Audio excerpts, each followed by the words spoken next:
give some kind of definition of what koans are as we're Mm, talking about how they're used in Zen. And you were saying, yeah, and what I've heard is that, yeah, it's about, uh, yeah, your sort of understanding of the koan, your better word, realization, uh, is something that the teacher, a good teacher, can kind of gauge as you're kind of talking about it.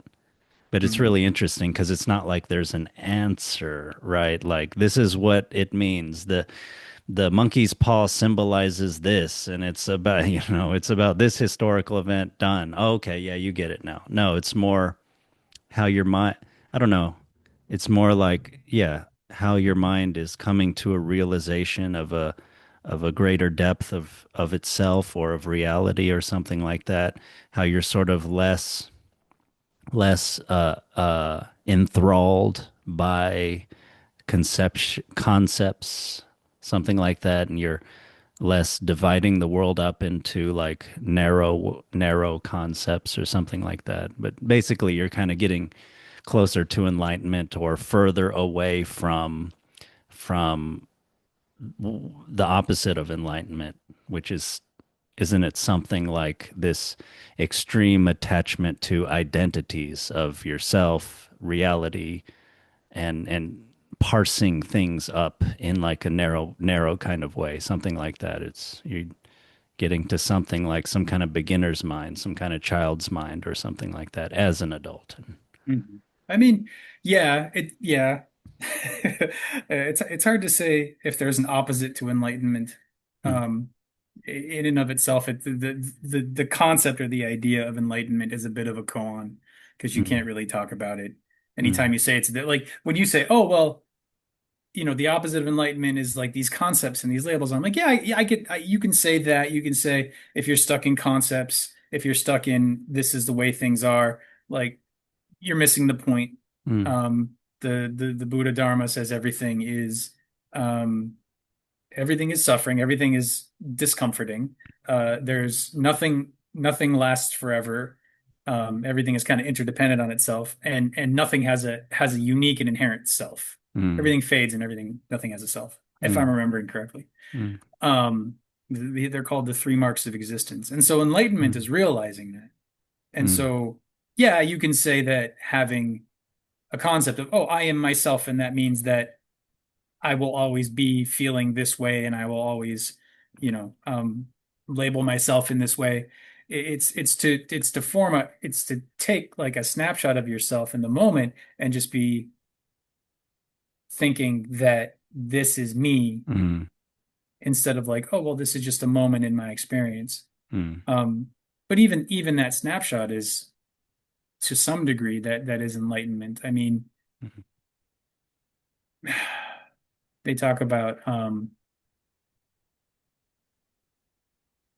Buddha nature is something that we all inherently have, and we just mm, sort of forget it, or we somehow don't realize it. That's why it's called realization. Like, oh, this is what mm, was the case all along, and I just didn't really know. mm, Um, and so to posit something as the opposite of enlightenment implies that enlightenment cannot exist if you have this thing. And it's kind of true, but it's also kind of not true. It has mm, much more to do with, I suppose, where your attention is and how you're using it. mm, And it's something you can grow rather than or the attention, not the enlightenment. It's you can mm, sort of grow towards it rather than and sometimes it's very sudden and sometimes it takes years and years and traditionally it would be lifetimes, but also there's plenty of koans like in our story here where the guy has the awakening moment and the teacher confirms it. mm, In the Tibetan tradition, though, they do a thing called pointing out, where you go to the teacher, and the teacher like watches you, I guess, kind of you could say with their whole nervous system, like they're kind of very attuned to you, and they'll mm, recognize a moment where, like in something in your eyes or something in your demeanor or whatever, sort of shows that some part of your mind has shifted, and you're mm, like you're in this moment of enlightenment, and you don't even realize it. And that's mm, pointing out, so when they point it out to you.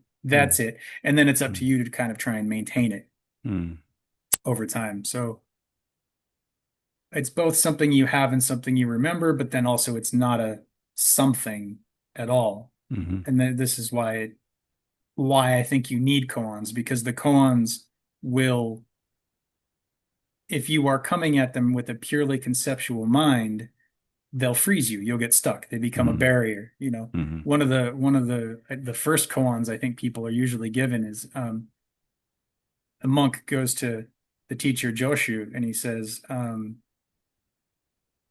the monk, the student says, well, tell me, does a dog have Buddha nature?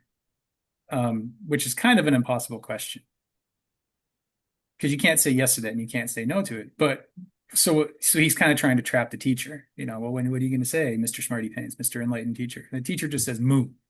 mm, And there's no like that's the koan. mm, How do you like if not that I'm your teacher, but like if I'm the student, if the teacher gives that to me, how do I respond to that? What do I even say to mm, moo to and you can't be like, well, maybe he meant that dogs have Buddha nature, but also they don't. And like, I don't know, like there's no right answer to does a dog have Buddha nature? mm, That doesn't really matter. Be nice to dogs. You know, mm, worry about your own Buddha nature. mm, But I don't know. I've never, like I said, I've never done koan training, so I don't know. Saying that might be a good answer. That might be it might pass the inspection, so to speak, or mm, it may not, and it may have nothing to do with the words I say. It may have more to do with the energy I bring or the spirit that is shown through my words. I mhm. I don't know. Yeah, yeah, that That's makes kind of sense. guesswork, but I think it's more along those lines. Yeah.